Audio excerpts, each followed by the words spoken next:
Hello, and welcome to episode 30 of the What If South is Up podcast, where we talk about the ups and downs of creating worlds from scratch and all the misadventures we experience along the way. In a nutshell, how to wing it like an author. My name is Christina Xtina Lefebvre, and I'm in the middle of building my first world, a magical parallel Earth where colonization never happened in the Americas, and reworking my first novel with a working title of Cogs and Claws, a native futurisms novel. And as always, with me today is my steadfast and great little partner. Well, I don't know if he's little, but Mr. Derrick Hall. Hey, take a breath. Jeez. I am Derrick Hall, author and creator of the Crimson Prophecy series, which is a new adult high fantasy, as well as the Horizon Gamelit world, currently with one entry entitled 10 Levels Down. Yay! Ooh, clap, clap! And today we have a very special guest, someone I met on my very first critique partner group.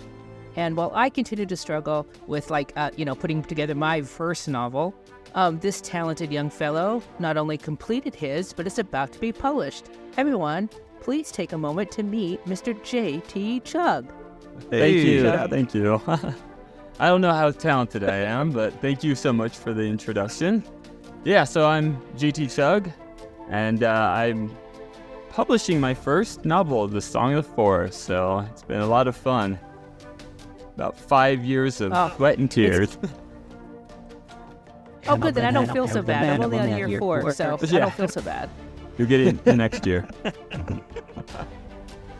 Everybody talks about spending 5, 6, 10 years on a book, and I'm over here just like, I wrote 5 in 3 years. Yeah. Yep. But my next one will be out a lot faster. I learned the craft. Oh yeah, they go so much quicker. The more you do, the quicker they go. Yeah. Unless you're George Martin. Anyways, JT, tell us a little bit about your writing life, your process, and how it all works for you, because I know everybody's different. Yeah. I'm kind of a wild person when it comes to writing. I pants and I plot simultaneously. I write the beginning and the end at the same time. I'm all over the place. I write one place and then I get bored of that and I move on to a different chapter or different piece. So yeah, that's just how it is with my writing. Nothing makes sense until I start Frankensteining it together and putting it to make it an actual novel. I envy your ability to hop around like that. I cannot. I write cover to cover, and that is the only way that I can do it. I wish I could do that. It sounds nice. It is and it isn't, because then you get hung up and you end up stuck in the same place for 8 months. But yeah, I envy you being able to jump around like that. It takes a lot of rewrites the way I do it, so.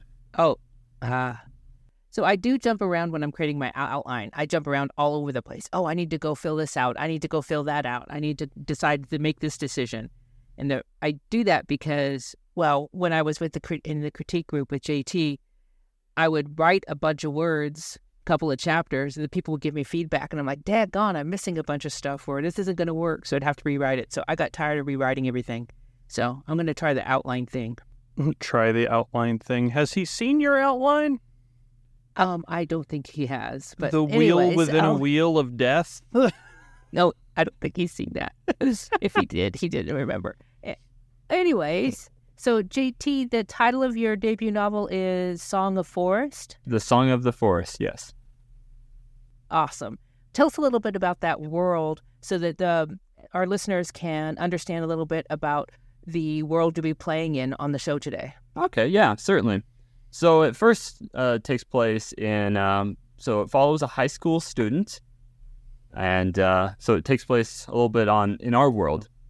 And then after a little bit of the story, he stumbles into kind of what we'd say is like a portal. So it's a portal fantasy, and he enters into a different world, a fae world. So then he'll come in contact with different people, elves, fae, creatures that we won't even talk about yet. You can learn about it if you pick up the book.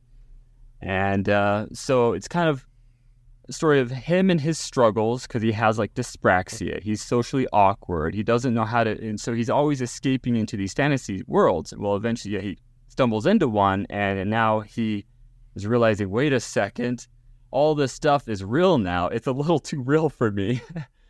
And so I get to explore some fun things where about him overcoming some of his internal struggles, learning that his outward strengths or his internal strengths, I guess I'd better say, is his internal strengths are greater than his outward limitations and stuff like that. So that's just kind of a bit of the world. Awesome.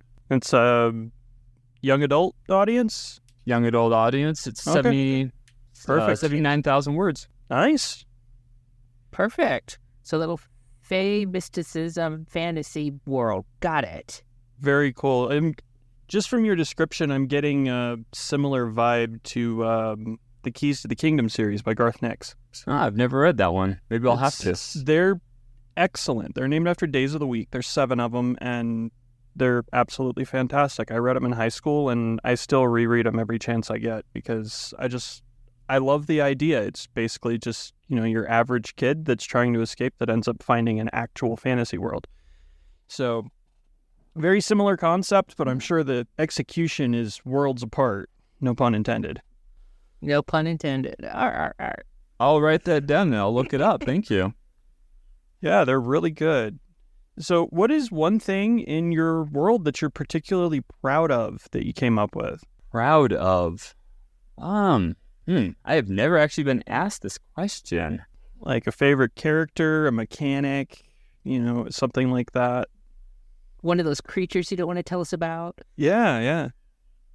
I'm not as proud about some of the creatures and stuff. Like, they're cool and all, but the magic system, it has been kind of done before in similar fashion, so I'm not going to single that out.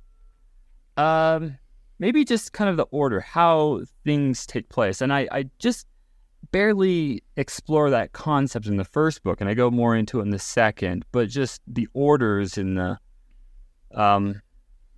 structure of the society, it's been kind of a fun, building a government, these competing forces and stuff. I've enjoyed that a lot.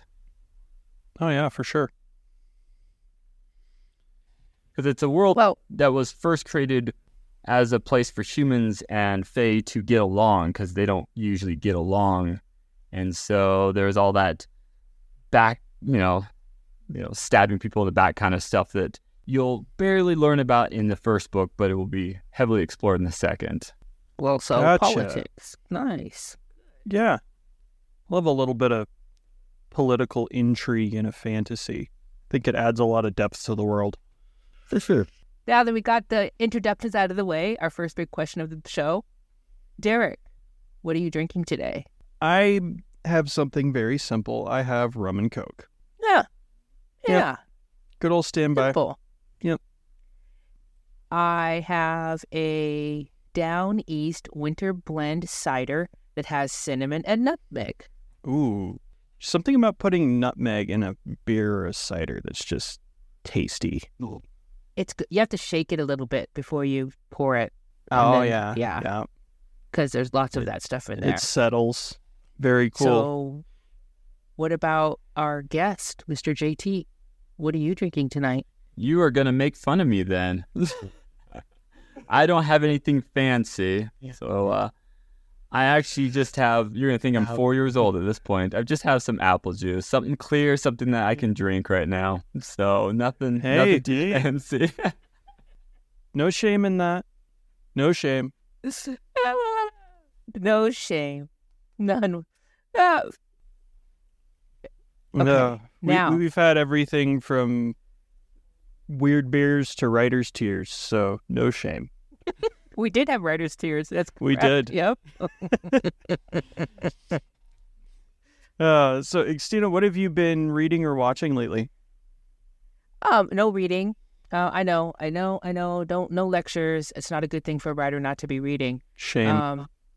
Let's just cross our fingers that that all changes in a few months after I get my narcolepsy taken under control. But moving on, because nobody wants to know about all the things that make people, whatever. Nobody wants to know those things. Let's just what I'm watching. Actually, weirdly, I don't know why, but I've turned on Smallville right now. I'm binge watching that. That's a throwback. It is a throwback. I mean, I don't know why I'm watching it. I have no excuse. Actually, I just finished that show earlier this year, so there you go. There you go. Good. Yeah. You're not the only one that's 15 years behind.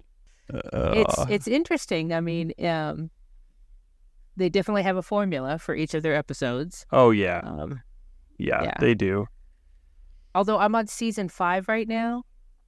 Oh, so it's 4. just I'm getting on good. season 4. It's just starting to get good.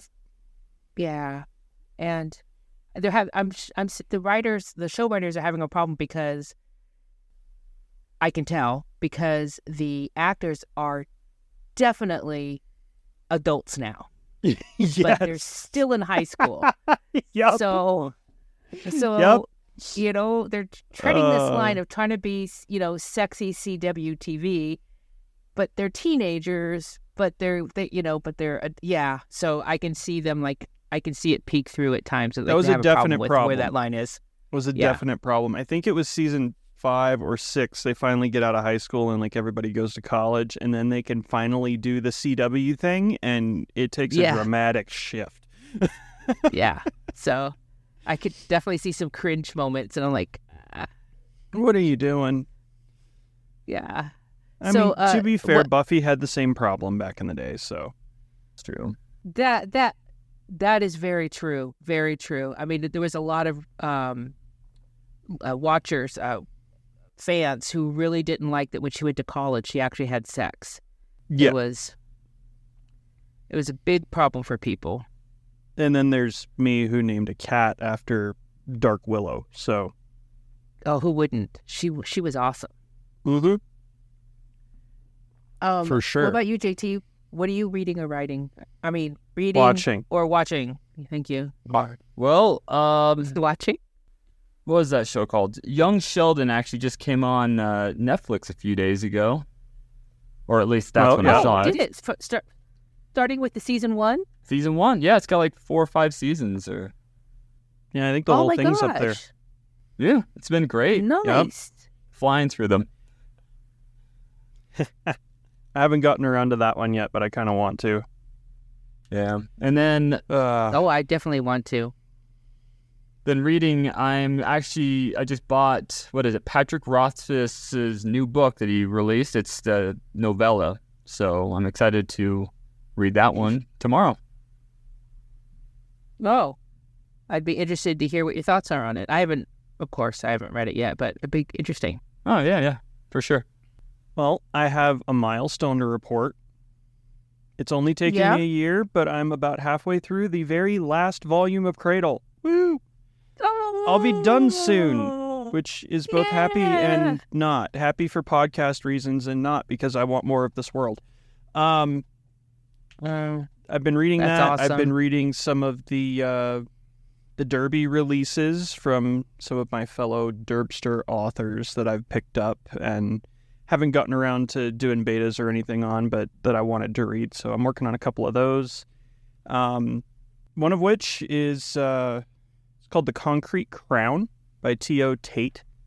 And it's a post-apocalyptic retelling of Macbeth. Oh. Yeah. Well, there you go. That's what I said when I saw it. And I'm just like, that sounds fun. Let's read that. And as far as watching, I have a rule, no Christmas movies until after Thanksgiving, so now I have a month to get through all of the Christmas movies, so me and the kid have been watching Christmas movies.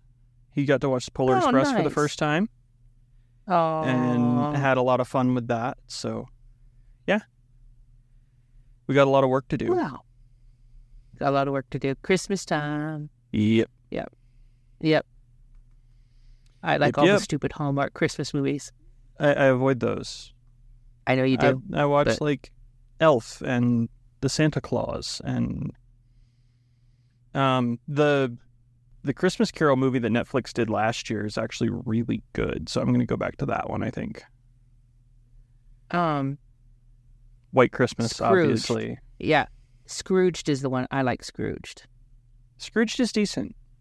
I love Bill Murray. He lives like half who an hour doesn't? from me. Yeah. Oh, does he? Mm-hmm. Met him a couple of times, actually, just around town. Really cool dude. All right, we can move forward now. Carry on. Okay. Carry on. Let's move forward. Go back to Every where week you we like- started last time. Shh, don't tell anyone no mistake. Gosh. Call me out. All We're right. perfectly every week. imperfect. That's why they love us. That's why they Villainy. love it.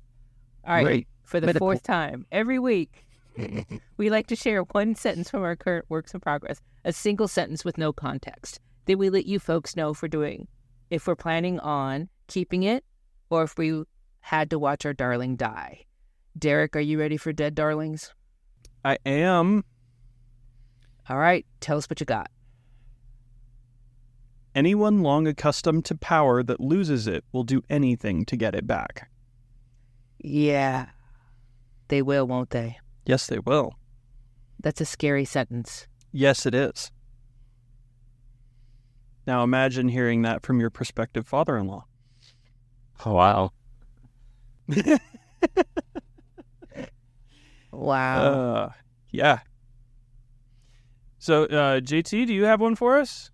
I was going to do one, but then I realized when I was explaining some of my world, I gave too much context, so we might throw that one out, and we'll go for another. Okay. Let's see. This is in second place, so hopefully you're okay with that. Oh, yeah. Was he going to throw him back into the palace and wash his hands of the responsibilities to leave without a backward glance? That's what I got for the sentence. Yeah. Nice. Huh. Was he going to say that again? Was he going to throw him back into the palace and wash his hands of the responsibilities to leave without a backward glance? Huh. Yeah, now you want to know why It's a lot of- he's saying that. Now I'm going to get everyone to go pick up the book. There you go. You got to find Yeah. out why. Yeah. That's a lot of weight to put on one sentence, and I dig it. Yep. Hey, Xtina, Good job. how about you? Do you have Yes. anything for us? Yep. Of course Oh. you do. Of course I do. Of course you do. So first of all, I got to go back. Derek, did you keep that line or are you getting rid of it? First draft, I don't know yet. And JT, I'm assuming that is in the book. That actually you're is in probably the gonna book, keep it. yes. And JT, there you go. All right, so here's my line. I stole his memories of this place, so we're safe for the now. You can steal memories? I don't know if I'd want to be crawling around in somebody else's head. That feels like a slippery slope. I never thought about the fact that they would go into someone's head to look at what's there. I just thought, Or is this I like a don't know. pensieve situation where you can like suck it out of them specifically without having to dig around in their search history? that was my thought. No one wants to dig around in someone else's head. That's just Yeah. gross. Fair. Okay. Fair. Very cool. And I'm guessing that one's dead since you changed the rules on us a few weeks back. That one's dead. Oh, That one's dead. rude. He died. Rude. Uh-huh. F to pay respects.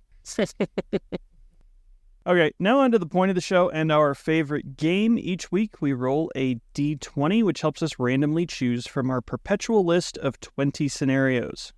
And then we talk about how it would affect our made-up ad hoc worlds. Are we ready? Yes, we are ready. I'm ready. So I have the die today, and I'm rolling. I have the die that was a gift to me from my co-host. So, ready? Here goes. It is a 9. Ooh. And what is our question today? What if your main character was the villain? Oh my gosh, you have Okay. no idea how crazy that gets. I can't. We gotta re-roll. No! No, we can do this. I'll just. There is definitely some threads that are in book 1 and book 2 that go to this. This is really cool. I'll keep It's difficult to vague. Sharpie out and redact audio. Yep. So Yeah, I got my proof book actually sent to me today. I'm just gonna have to send it back and tell them it's not ready. So who wants to go first? oh Lord. Well, not everyone jump in all at once. Okay. Nope. So, what if my character is the villain?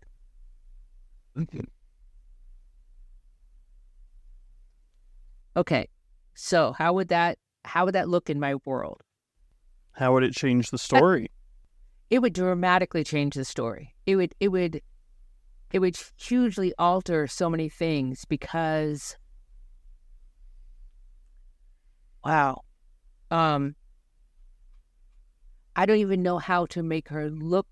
So I love the stories where the character is doing something and everyone's along for the ride and everyone agrees, oh, this is great. I like what this person's doing. I agree, and this is the right thing to do. And then you realize that, oh, this is not as good as I thought it was. I love that kind of peeling away of things. Oh yeah, me too.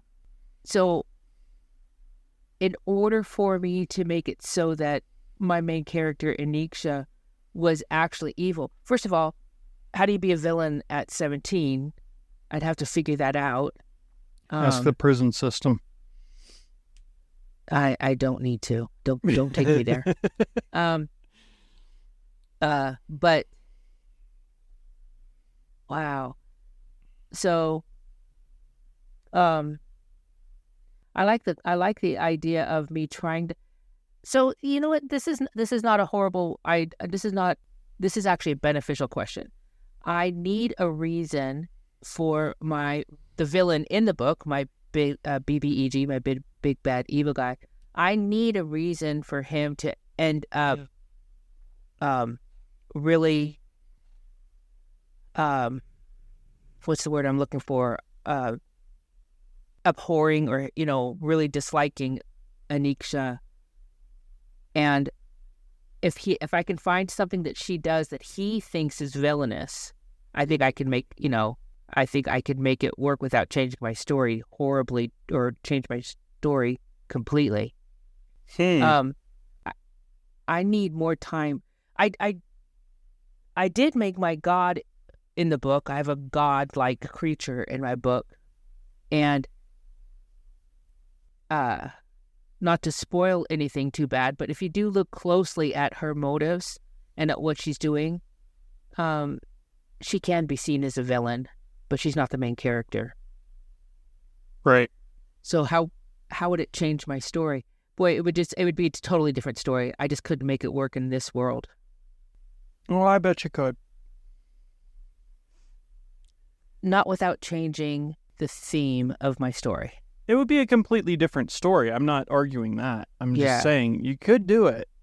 All you got to do is make some controversial decisions because the court of public opinion is not kind. That's true. She just has to make, you know what? I just figured, Did everyone else hear that light bulb just pop off? Yeah, yep. I just figured out. Yeah, I just figured it out. Yeah, I just figured it out. And so I really like this idea that other people see her as a villain because of some choices she made to protect herself. I like that idea. That feels valid. Yeah.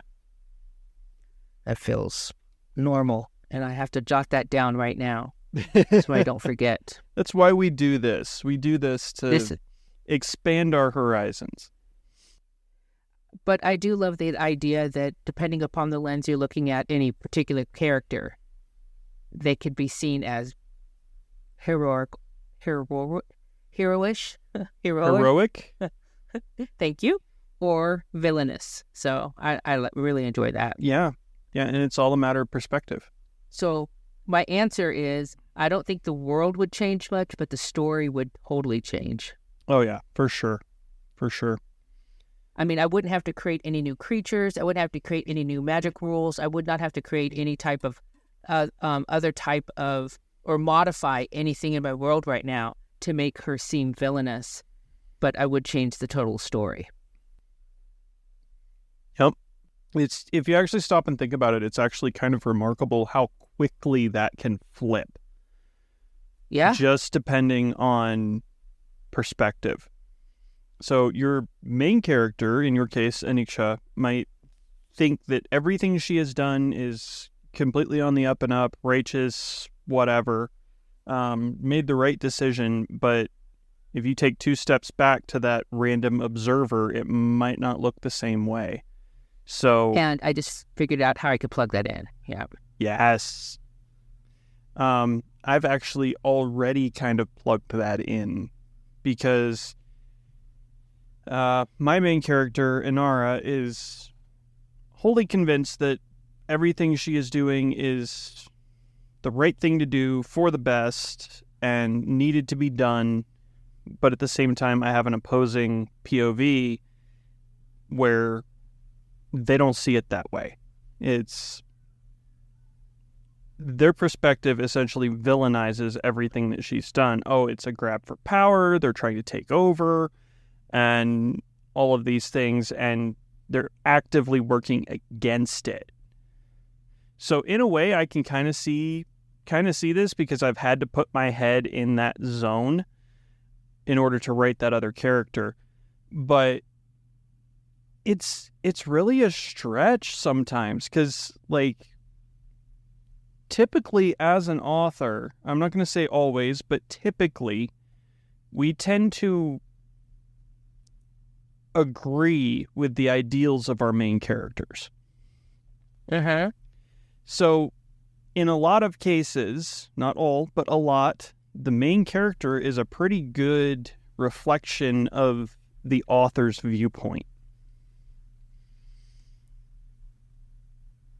There are exceptions, like, you know, if you're writing a serial killer, I hope the author's not a serial killer, but they have their perspectives on what serial killing does to other people and that experience. Right, you know right. what I mean? Writing is a matter of perspective. There's nothing about it that is fully separated from the mind of the author and the social political viewpoint of the author.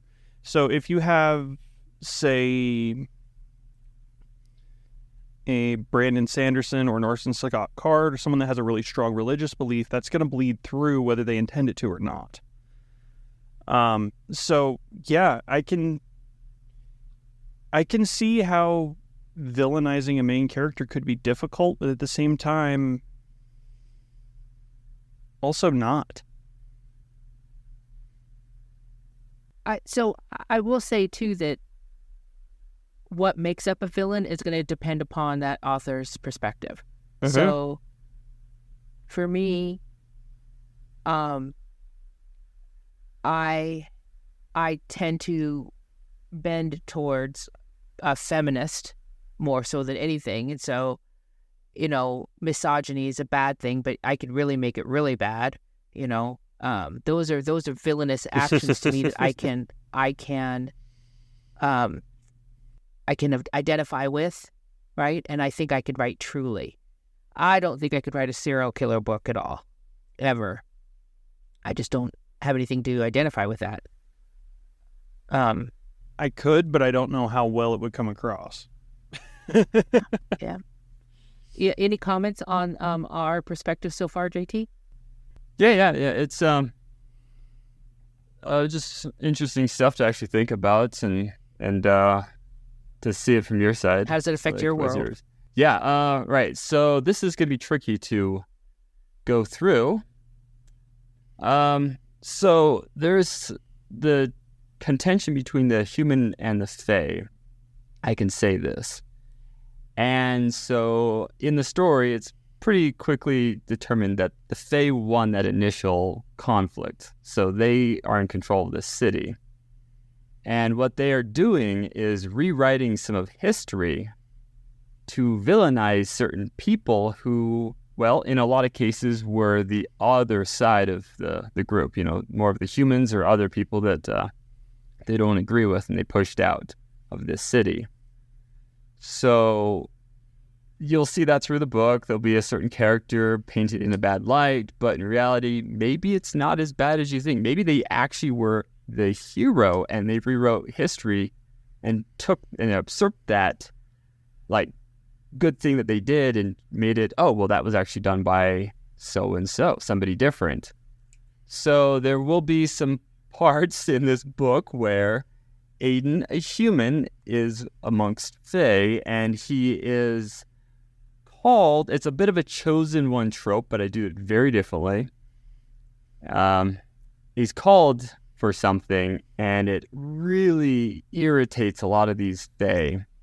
Well, you're going to have to find out if they start rewriting history once, it's that kind of story. It's when you get into the darker part of it. So, yeah, there will be a point where, he will be labeled as a villain. I have no room to talk when it comes to the chosen one trope. So, yeah. It's a great trope. I'm sorry. It is. It sorry, works. not sorry. It is, works. Yeah.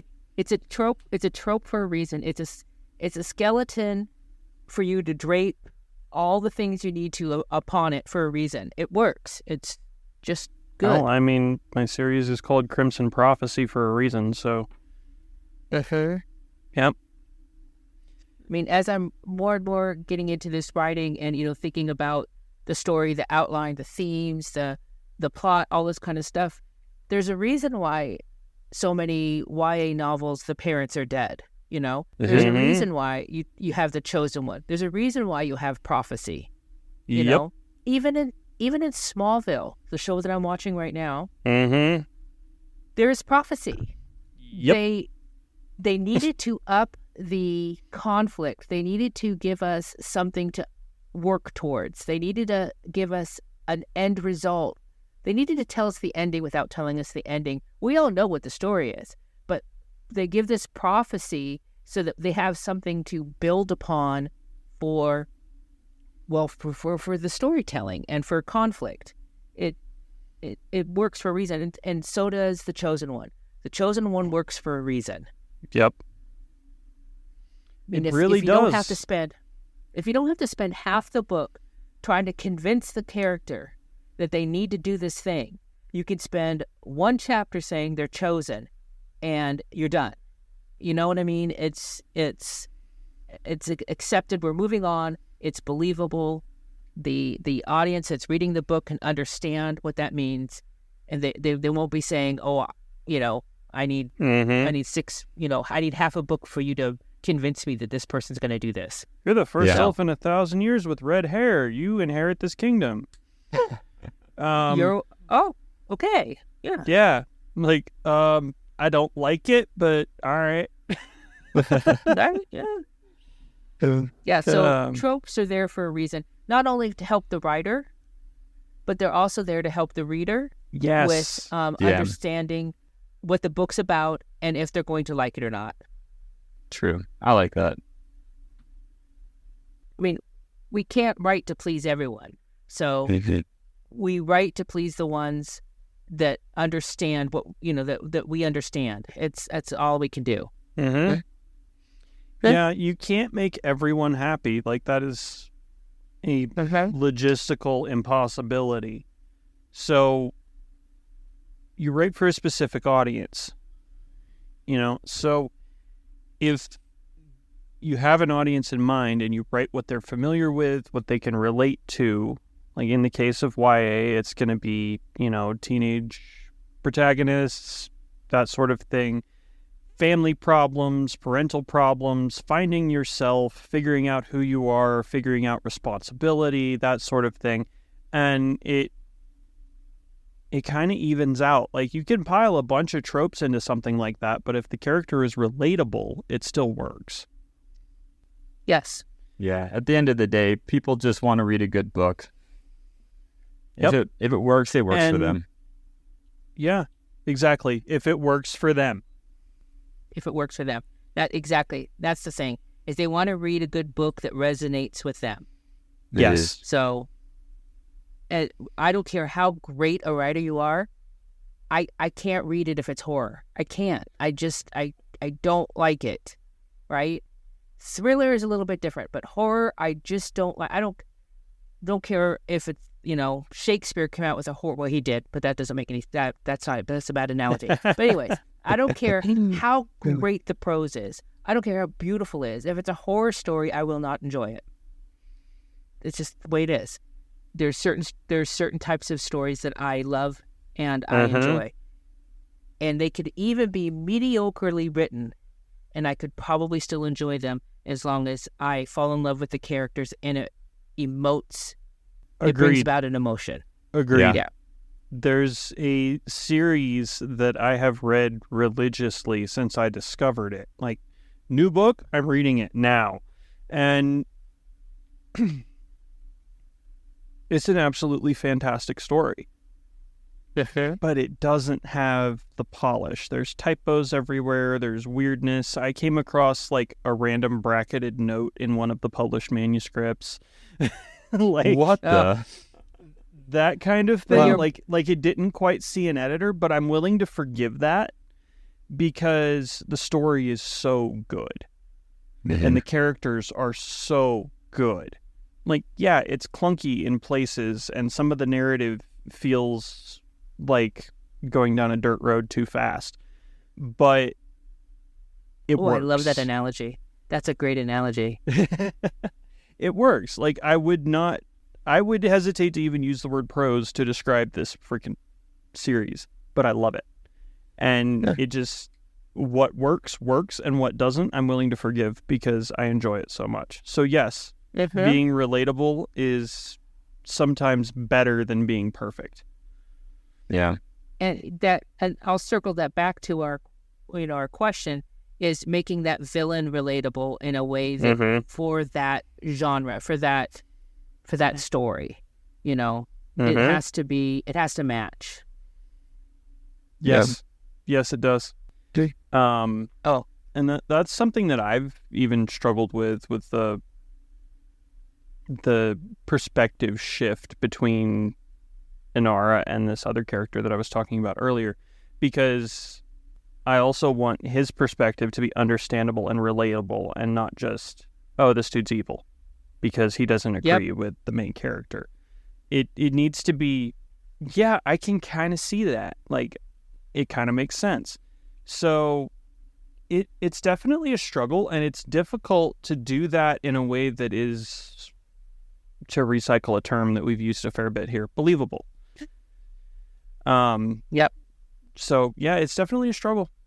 It's one of those things that takes time to iron out and get to work, but when it works really well. Yeah. Yeah, I struggled through that very thing with my book for many years.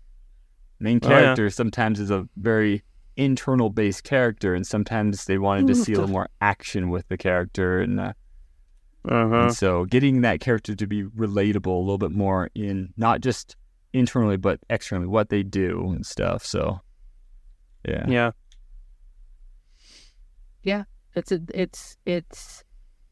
it's what makes this an art. Right.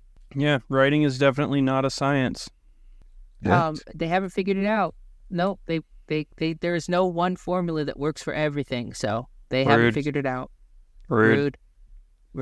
Okay, well, anything else you'd like to add to that conversation, JT? Nothing I could think of off the top of my head. I think we covered a lot of good stuff there. You'll think of it tonight while that's how you're going to go to bed. Yeah. That's how it always is. I'll wake up at like 1 a.m. and be like, I should have said this. Yeah, I do that after every single podcast. Oh. Okay? Every single, or when I listen to it later, I'm like, really? Did I say that? Okay. Yeah. Cringe. Yep, cringe. Or you listen to it later and you're just like, why did we make this shit? No. So every once in a while, where I'm listening to the show and I do that, like, oh God, I can't believe I said that. And then once in a great while, there's a pearl. And I'm like, oh my gosh, Christina, that was awesome. But that doesn't happen enough. But no. Anyways, happens enough. That was fun. That was fun. That was fun. Before we go, that was fun. Before we go, JT, please feel free to do a shameless plug for your book. All right. Well, The Song of the Forest is coming out in December 8th on Amazon, ebook and paperback.